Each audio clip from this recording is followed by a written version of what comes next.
Hey guys, thanks for joining us on short notice. Obviously, very excited to be able to play in the SERVPRO First Responders Bowl against an excellent Utah State team.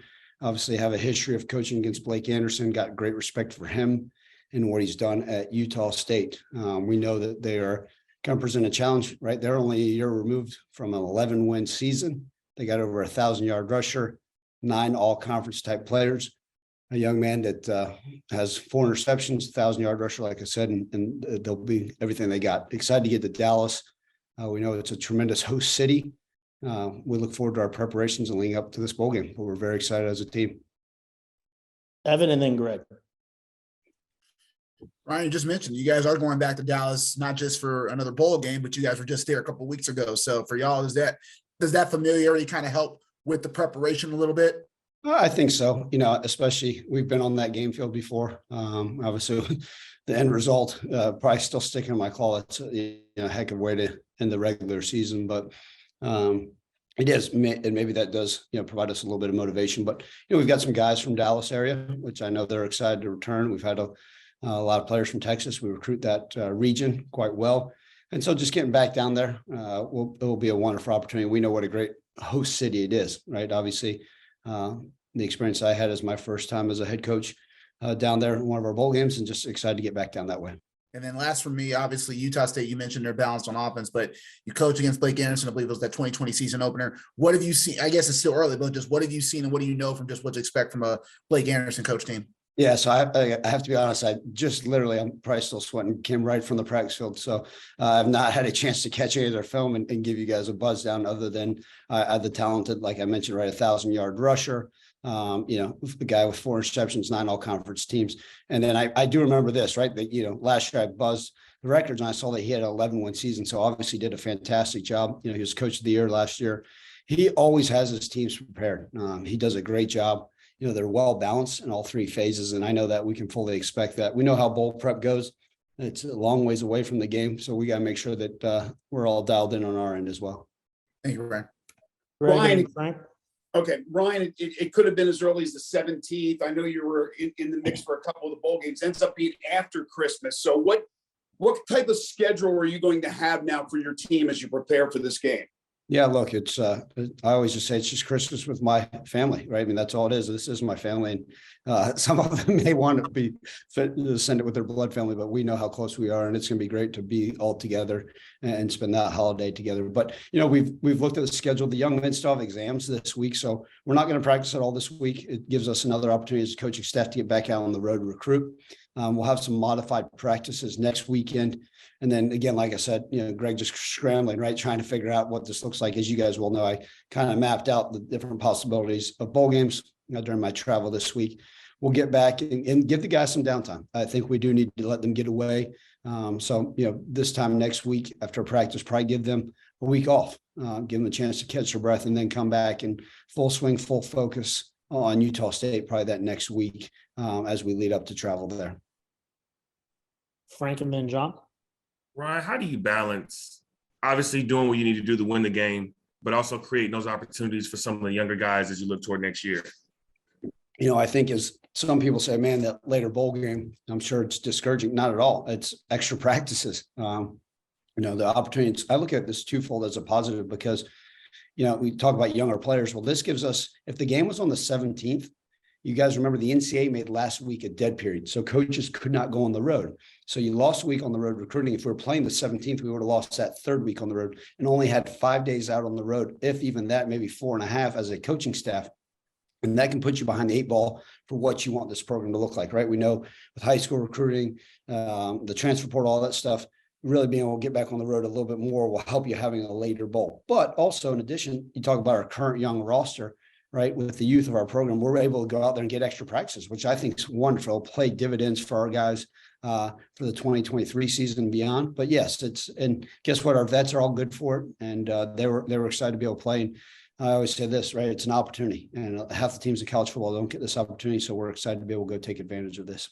I know it's early. I don't even know if you thought about it, but are there any young faces that we may see that we haven't got to see this season? We'll see. And Frank, it is early. I'll just say this: during practice day, it was good to see some of the young guys go out there and make some plays. It is early. I've not adjusted it too deep, if that's what you're asking right now. Appreciate you. Yes, sir. John, and then back to Evan. Coach, you touched on it briefly, but how important are these extra practices as you look to 2023? And obviously getting young guys reps. Maybe what are some other things you're looking for out of those practices? Yeah, John, the biggest thing is, you're right. You want to make sure everybody's dialed in with what we want this to look like, right? We can't deviate. Now, I'm not going to go out there and have a 3.5 hour practice and bowl prep, because it's hard, as this thing gets stretched out further and further. But I think in these practices, right, you want to see what guys are capable of. And maybe for, some of these other vets, it's another chance to continue to play football, right? It's another chance for Austin Myers to continue to develop his game for 3 more weeks, right? And see what he can do and take advantage of. And improve himself as he prepares for the bowl game, and then life after football, whatever that looks like, the NFL, whatever may happen for all those guys. And so you look at these practices, no different, right? The opportunities to get some of those young guys more reps, see who can develop, who can grow. And then you kind of look back and you sit back in January and say, okay, where's our roster at right now? Because I said that all along, this is roster management at its finest. The plan is to keep as much of this roster intact, and then see, what shakes when it's all said and done. But again, the extra practice, in my opinion, is tremendous for us. Yeah. My last question here. So you've kind of touched on it too, but how as a staff are you going to balance transfer portal, guys coming, guys going, early signing day, hitting the road recruiting, getting ready for a good Utah State team? How do you balance all that out? Yeah, I mean, that's the key to this whole thing. We knew, and I try to tell our staff all along, even, right when that SMU game finished, guys, understand this is going to be a December like none other. And we saw a little bit of that last year, that how hectic things can be. But what's made this one so different is, right, they had that week off the road dead period, which was new, an NCAA rule, which allowed us to spend time with our current roster. I think some of our current players have said, some of their intentions, which is great. But you look and say, okay, the transfer portal is going to open up tomorrow, and it's going to be full blown crazy, for lack of a better educated sentence. And, we've got to monitor that like we always will. We've got to continue to, look at our current roster, make sure that we're keeping the guys that need to be kept here, that want to be here, that we feel are best fit for our culture and what we want to do moving forward. Prepare for a bowl game, right? Making sure that our guys are dialed in. Now I'm going to pack my laptop and make sure as much Utah State film is on there as I head to the airport here shortly. And then guess what? Go find these high school guys that we like, the junior college guys, as we continue to build this roster to what it looks like. So, and by the way, the guys have exams this week. So all hands on deck. It takes a lot of work from a lot of people. I'm great that we've got such a wonderful staff that is prepared for this. And we'll continue to dive into it. But it's going to be nonstop, probably all the way until we get to mid-January, to be honest with you. Thanks, Coach. Evan, and then Jeff. Going back to the bowl game, Ryan, obviously last year you guys didn't get the chance to play in the bowl game. I know Eddie Lewis told us that he still has not played in one of his careers. So what does that kind of mean for you guys now? Now that you got to talk about the bowl game, but just what does that mean for the chance to be able to hopefully play in this game after last year's situations? Yeah, fingers are crossed, right, Evan? Like, I never thought that I'd fly to Hawaii, be preparing for a team meeting 23 hours before kickoff, and Leonard Veach called my phone. I never did I want to answer that phone call from him saying the game was canceled. And so, right, nothing is ever guaranteed these days. But yeah, I do think it's so important for so many. And I think, look, like I've told you guys all along, getting to playing a bowl game is a minimum expectation. But the reality of it is, a guy like Eddie Lewis, right, who's played Division I college football for a while, has never actually got to play in a bowl game. This is a tremendous opportunity for him. He's excited, and he doesn't care if we're playing January 17th, wherever. Let's go play football. And so that's the excitement, and I think the rest of the guys resonate with them. And just the opportunity to go play another game. And like I've told you guys all along, this team actually really likes each other. They seem to have a great bond. They've built a great culture amongst themselves, and they enjoy being around each other. So the opportunity to spend a little bit more time together, get better as a football team and as a program is exciting to all of us. And then kind of going off with roster and everything, just to confirm the reports are out there. Seth Hennigan and Kane Priestcorn are intending to return next year. Is that correct? Yes, sir. Yep, that is correct. This day and age, right? Everybody says, well, is that a given? But look, let's be realistic here. To have those young men and others have, right? And so whoever comes out and says it, great. But I think a lot of them just, all right, I've had those meetings with a lot of individuals and said, hey, yeah, coach, of course, we're riding with this thing. Let's roll.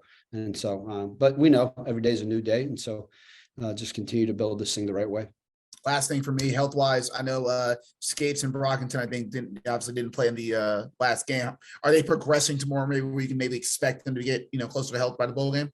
Yeah, that's the plan. Joe is probably day to day, and then Zai. Let's circle back and see. It may hopefully he can play in the bowl game. We'll see. And we'll go from there. But yeah, both those guys are probably more day to day. We're not going to have another practice until next weekend, so maybe have a better feel. We know a whole nother 5 days of treatment and stuff like that may do them well. Thank you, Ryan. Thank you. Jeff?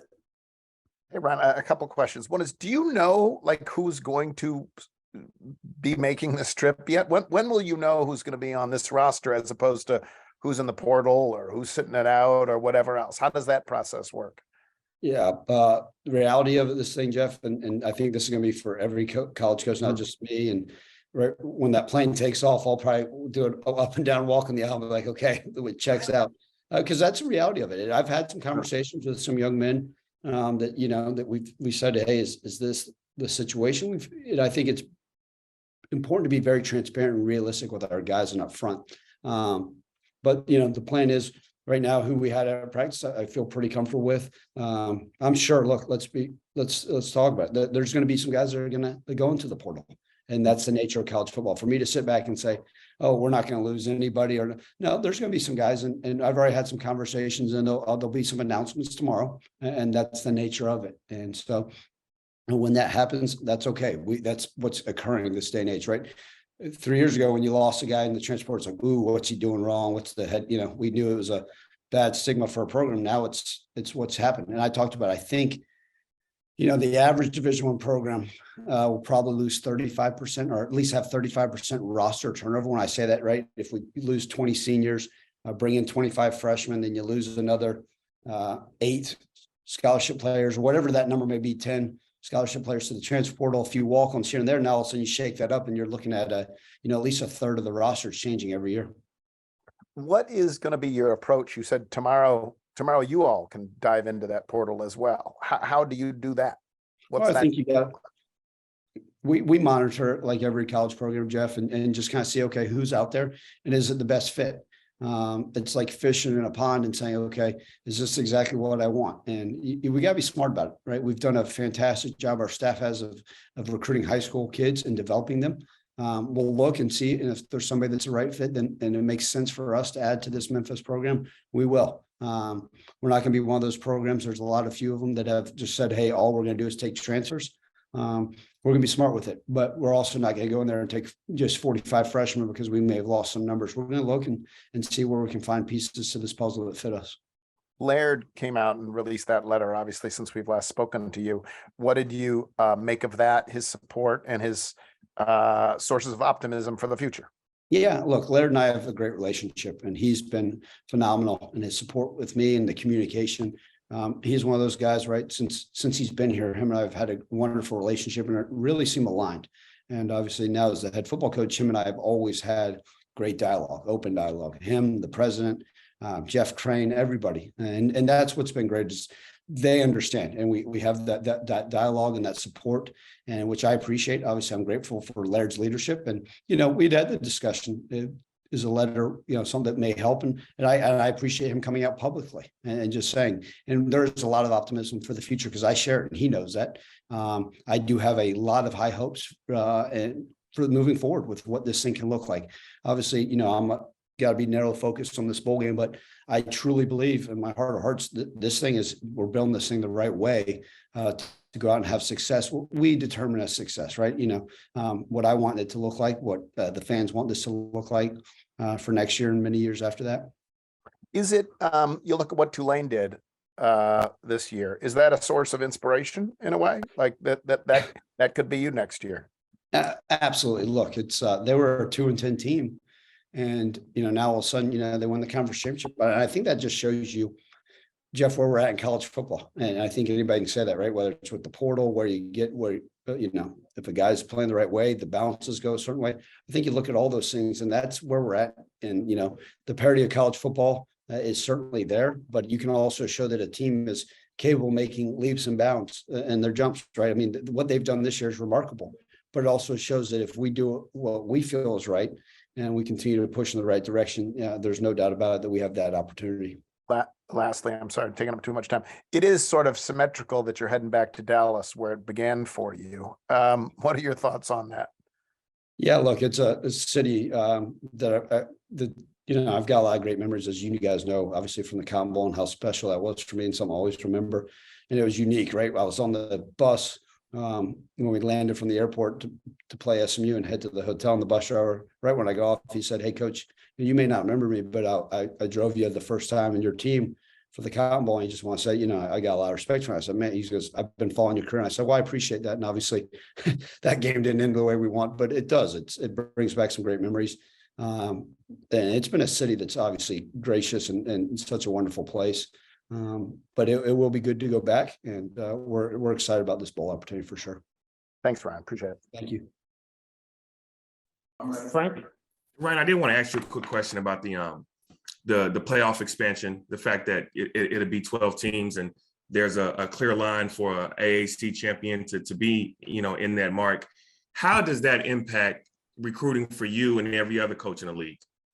Yeah, I mean, I think that what that shows is, I've always, some of these guys will say, "Well, I only need to go Power 5 because that's where it's at to get the championship." Now it's like, okay, sometimes when you talk to them about a team that may be recruiting them, you can say, "Does this team have a chance to win their conference?" "Oh, no, coach, they never have a chance." "Okay, do we have a chance to win our conference?" "Oh, yes, absolutely." So then you kind of show them, hey, we have a better chance of making the playoff than maybe a team that we're recruiting against. But all it does is, again, normally when we talk about recruiting with these student athletes, about all the wonderful things that Memphis has to offer. And this is just another feather in the cap that we can show them, hey, guys, we have the opportunity to go play in the college football playoff. And I think that's huge. And I think that's one of those things that we can constantly sell.